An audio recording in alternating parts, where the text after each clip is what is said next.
चिरांनि हाग्रामा दालांनि गाहायाव थानाय आइ दैमानि रुगुङाव खुंजानाय आइ रिभार फेस्टिवेला दिनैनिफ्राय जागायबाय।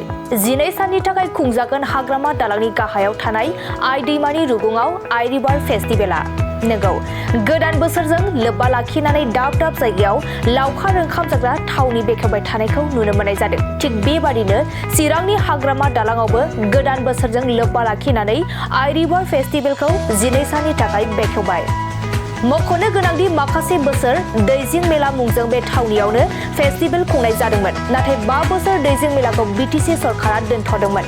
फिन देग्लाय बे दैजिं जाग्रा थावनियाव आइ रिभार फेस्टिवेल खुंफुंनाय जाबाय। बे फेस्टिवेलखौ बेखेवना होयो बिटिसिनि हाग्रा बिफाननि मावफुं सोद्रोमा फानिराम ब्रह्मआ। लोगोसे बाहागो लायो एमधिराज बरगयारीजों लोगोसे बिफाननि गोबां सोद्रोमा आरो आइ रिभार फेस्टिवेल कमिटिनि मावथिफोरा।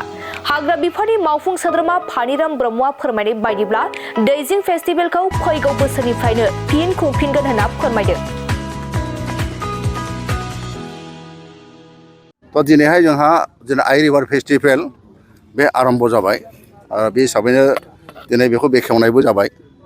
दा बेवहाय जोंहा आलासिफोर फैदों। जोंहा एमधिराज फैदों टुरिस्टनि, ओमफ्राय जोंहा डिसि फैदों, एमसिएलए फैदों आरो गोबां आलासि फैगासिनो दङ। तो जों मोजां मोनदों। जेनेरेलि जोंहा बे जायगायाव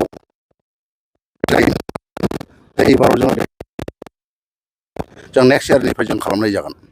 दा खिन्थु अब्ला माखासे जोंनि लकेल इयुथफ्रा बे दैजिं फेस्टिभेल माने जों मोनसे फेस्टिभेल खालामगोन आरो बेखौनो नाम दोननाय जादों माने आइ रिभार फेस्टिभेल। जेरै 12 दिननि माने मोनसे प्रग्राम लानानै बे फेस्टिभेलखौ खालामनाय जादों। बेवहाय गोबां एक्टिभिटिस दङ, जोंनि कालचार दङ। बेवहाय जोंहा बिदिनो एक्सप' दङ, स्पर्ट्स दङ, लिटारेचारबो दङ, माने बायदि बाहाय एजेन्डा बेवहाय जों सोनानै होदों बे माने फेस्टिभेलाव। आरो जों आसा खालामदों जोंनि बे दिनैनि बे जेनाखि आइ रिभार फेस्टिभेल बेवहाय जोंनि गासिबो गोजान गोजाननि मानसिफ्रा फैगोन, नायगोन आरो बेवहाय जिखिनि फेस्टिभेल हिसाबै जिखिनि मोनसे जानांगौ बे हिसाबै बेवहाय मोनगोन। आरो बे हिसाबैनो आङो माने आसा खालामदों जोंनि कमिटियाबो जे बेखौ जाहाथे 12 दिनखौ जाहाथे मोजाङै सालायलांनो हायो, जाहाथे बेवहाय जोङो सान्थि सम्पति जों बजाय लाखिनो हायो। बिभिन्न जाथि गोष्ठी फैगोन, नायनो फैगोन, बिसोर जाहाथे अबदस्थ जाया, फैनानै जाहाथे मोजां मोनो, आं बेखौ माने आसा खालामदों आरो आं कमिटिखौ आं खावलायदों। सार, फेस्टिभेल होनना बुङोब्ला मानसिफोरा जौ जुवानि आड्डा होनानै मिसकनसेप्ट बुंनो नागिरो, बे बेलायाव मा फोरमायगोन सार? जौ जुवाजों फेस्टिभेल जाया।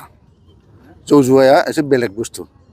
खिन्थु बेवहाय जोङो बेखौ बेस खालामनानै, जौ जुवाखौ बेस खालामनानै फेस्टिभेल खालामनाय जायाखै। खारन बोसोरे बे जानुवारि, फेब्रुवारि बा डिसेम्बरनिफ्राय लानानै गोबां मानसिफ्रा बिदिनो पिकनिक बानायनानै पिकनिकआव थाङो, माने बिदिनो जायगा नागिरो। दा बे हिसाबैनो जोङो बे खाबुखौ होदों आरोखि, जाहाथे माने पिकनिक जाग्राफ्रा बेवहाय फैनो हायो। बेखौ आं माने बिदि आरो मोनसे आं आसा खालामदों आरोखि बिसोर फैगोन। फैगौ बोसोराव माबायदि खालामगोन सार दैजिं फेस्टिभेल? दैजिं फेस्टिभेला जोंहा इन्टारनेसनेल थांखाबायमोन, गतिके बे लेभेलखौनो जों खालामगोन।